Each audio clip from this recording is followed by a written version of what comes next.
So the next part over here, we're going to find the shortest distance from the point to the plane. Okay, knowing that the previous part, we actually found 4 perpendicular from the point to the plane. Okay, same thing as your line. Okay, we will have two steps, or rather 2 methods to actually find the 4 perpendicular from a point to a plane. Okay, same thing. The first method is to use the foot of perpendiculars that you actually found. Okay, so assuming the question already asks you to find the 4 perpendicular, you can immediately quickly go and find the modulus of QR, or PF in this case. So let's quickly draw again. So let's say this is my Q, this is my plane equation, R dot N equal to alpha. Okay, and let's say this is my point R. Okay, essentially R being a 4 perpendicular, shortest distance from point Q to R is essentially just finding the modulus of QR. Okay, that's of course if you actually have found the 4 perpendicular. Okay, so same thing. Okay, we have actually used the example over here. We have used point Q 201. Okay, R dot 11 minus 2 equal to 3. Same point, same line. Okay, and I previously found that my point R is actually 5 over 2, half, and 0. Okay, so method 1.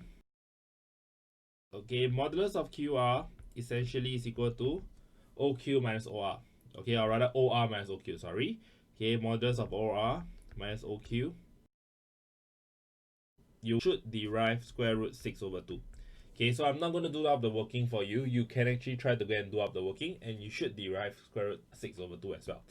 Okay, the second method we're going to learn is actually using the vector triangle.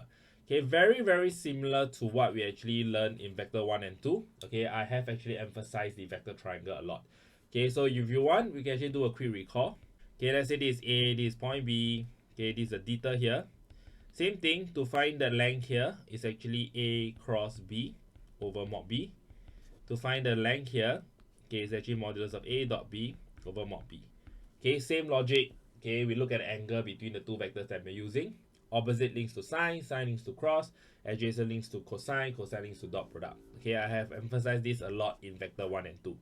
Same thing, if I have a point A here, okay, and I have a line equation, R equal to A plus lambda D.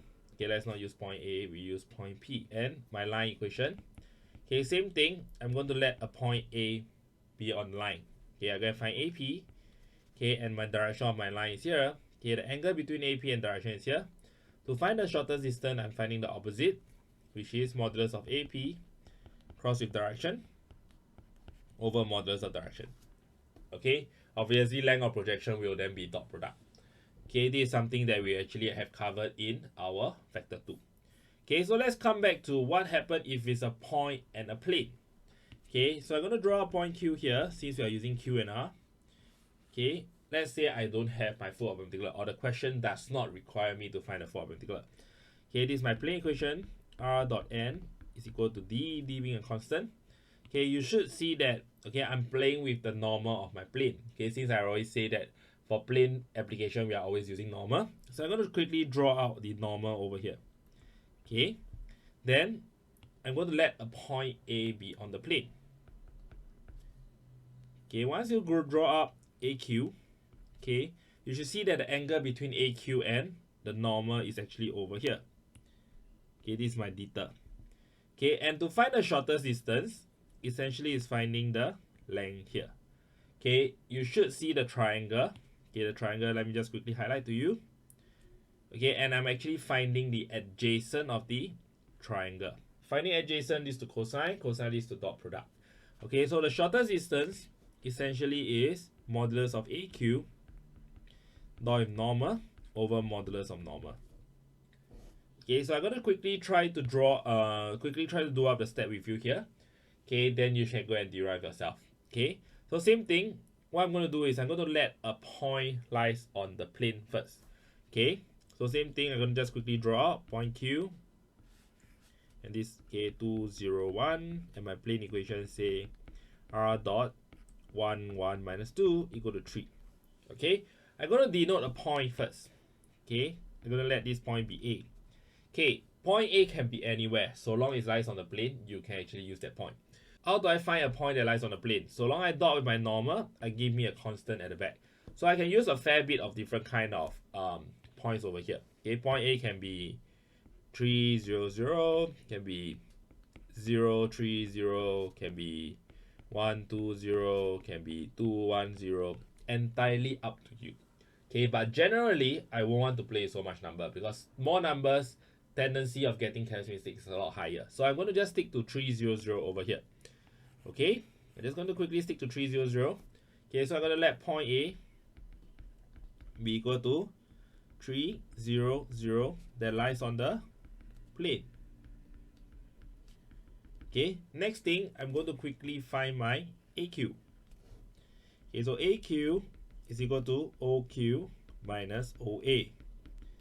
Okay, will give me minus 1, 0, and 1. Okay, just a quick calculation. 201 minus 300, which give me minus 1, 0, and 1. Okay, next step we're going to take is, okay, this is my normal.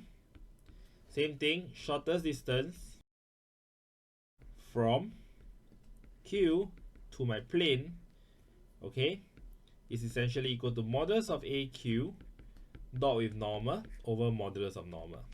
Okay, AQ will be negative 101 dot with my normal, which is 1, 1 minus 2 modulus over modulus of 1, 1 minus 2.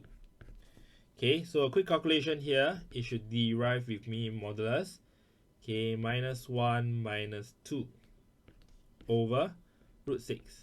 Okay, this should give me minus 1 minus 2, 3 over root 6. Rationalize, you should get 3 root 6 over 6, which give me root 6 over 2. Okay, this will be the same answer as finding the modulus of QR if you have found the fourth particular. Okay, so both method is useful.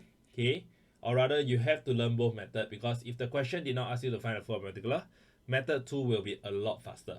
Okay, because method 1 required to find a fourth particular, which we did not include in this presentation over here. Okay, but essentially if you scroll back to the previous video, okay, or the previous portion, you should realize that finding fourth particular is not as easy as well. Okay, so this is a two method that you have to master. Okay, take note, we are still using the vector triangle, which I actually focus a lot on vector 1 and 2. So mastering the vector triangle essentially will help you to memorize this formula very easily.